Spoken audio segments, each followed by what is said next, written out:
Zuro ndakazonakira but ndakazopika jive na baby wakazona jive hero na baby last time bazadza vakaunakidza manje ndakazoona kuti hazi shuwa wakaipa ndakazobva ndazoitawo kuti kabebi nyaya yakuti akutondizvimbisa kuti kapaya ndibhebi Chipengere. Ndita seku. Ande kumba. Ande chiko na. Iwe ndine mapesa mpana pati kutandara pana pa.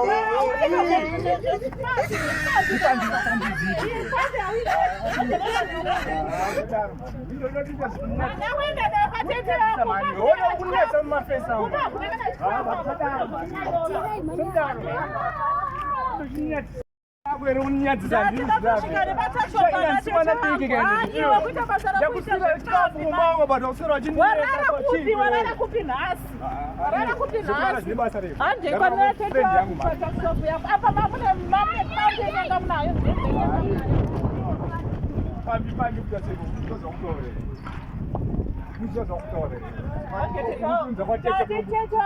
Tete wangu kwaona nasi. Atiwaone. Pane chichinotyisa unzi Tete.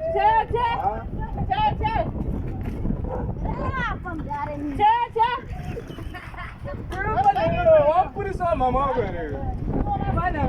Ukada kupika matresi mamei zako mpana. Zotenga nyadzi masketi ka. Chazoona mpana. Yakudisipina zvautaska kudini. Chico na mwananga Chico na mimi. Arikuona ndakamira makona neboys rangu akutanga undizana. Ndiwakanitsvagira pambi dzake. Chiko mani usakari. Ndiye neboys rangu ndakada chikora zvangu. Pakona pangu ndisvikira kutanga undonza pamberi pemari. Nayo yanga akagara nayo apa. Apa anagora kuba. Nayo China yawinayo imwe niwanjanzi. China. Wageza kupa chimugiro. Muchaurire. Izvo zvimunhu pamwanga akagara naye akatochena. Chachini wina iro muzangu. Ndogerere zvakadai so kana. Chino dzatikambi yanga inayo. Ndogerere zvakadai so. Ino mbaba. Ai mbaba. Abo no raivo.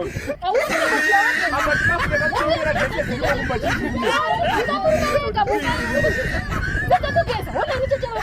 Ukafuma kuti kumafoto ndiyeziva. Unazvifure. Autonyari. Usikana mtikirika kaita seyo.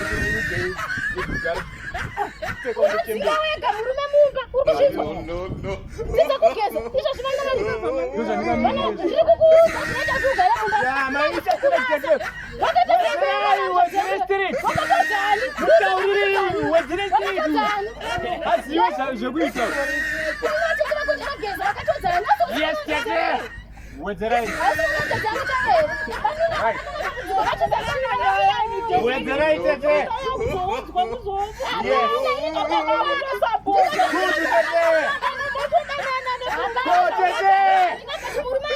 Yeah. Yeah, zvakuwana. Zvakuwana. Ande iwe, ande mwanangu. Ande kumba iwe. Ande. Thank you for watching. Like, subscribe, comment, and share.